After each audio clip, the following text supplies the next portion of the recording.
Starting off with a 3-window canvas I installed, a day at the beach, and then an air-cooled to a water-cooled Vanagon swap. Well, this is a goofy one. This is an air-cooled Subaru swap. Somebody did all the work and didn't cut the grill out, so I got a lower grill and I gotta do some cutting so that I'm surprised this thing doesn't have overheating issues. That's pretty crazy. 90 minutes later, I had this giant mess out. It was held in with Phillips flatheads, square drives, and Torx, besides all the factory hardware. Every time you pull a kitchen unit, you always find some interesting things hiding down in the corners. And I pulled this out of there. This van's a 1981. Where did they get ketchup from 1978? That's gross. Here's a before photo of an engine bay I clean up in a later video. What is going on with this transmission mount? Gorgeous sunset after work. This battery terminal is mounted upside, the clamp is upside down. Wiring is a giant mess. Got a nice lithium battery and a solar charge controller that's not rated for charging a lithium battery. This is so bad. That ground bus bar is not rated for how much load they had on it.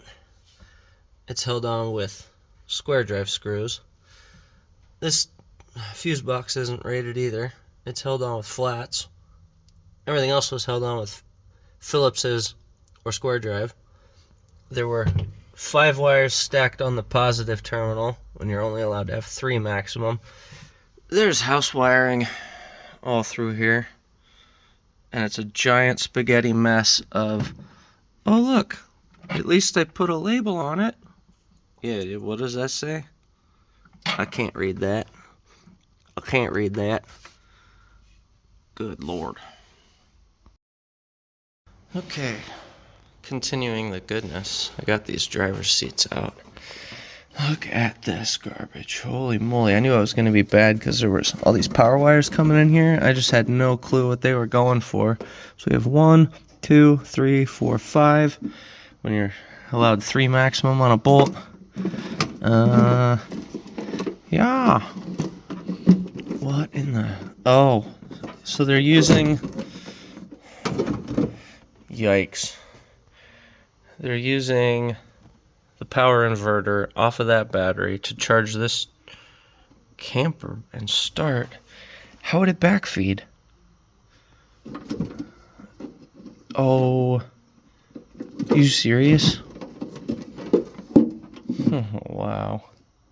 Yeah, because that's the in, and then there's 2 outputs. One of them wasn't connected on the positive, because why would you use that battery from an inverter to power the charger that's going to power that battery? That would make, that's why I was like, oh god, I'm scared. But yeah, they had it through some garbage to apparently charge that battery over there. Woof. This just keeps getting better. Now that I have the kitchen out, the rust is terrible, so to remove that piece of wood there, you have to remove this cabinet. To remove this cabinet, you have to remove the seat. So looking at it, oh wow. Someone used duct tape to hold up the wires. That's a good spot to put an amp. Is it even secured? Oh, it is secured. Okay. Smashed to shit. The only thing I've ever done with the Propex is remove them and throw them away. Look at this sweet speaker wiring. That's amazing. They just literally just wrapped it around the terminals. Yeah, I don't want to break the speaker terminals, but ooh, they're from 1996. Yeah, this fan is getting a major overhaul. Somebody put it together, but they didn't know what they were doing at all. Investigating this rust right here. And let's go look at it from the inside. I'm using this van as a demonstration to why you should not use fiberglass or Havelock wool. There are not many schoolie builds that are 40 years old I get to take apart, but I get to take apart plenty of old van builds. And this is what happens when you use an insulation that absorbs moisture over time. At first I thought it was just a little bit of surface, like that's just surface.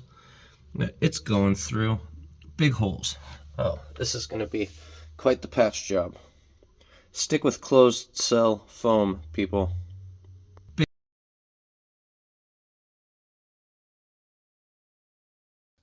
They had a battery going to a power inverter, going to a battery charger, going back to the same battery and the other battery.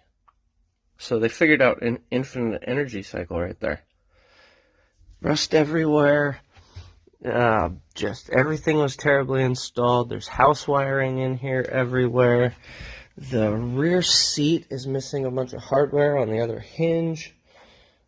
On and on and on. Oh, you can't open that cabinet door without scraping against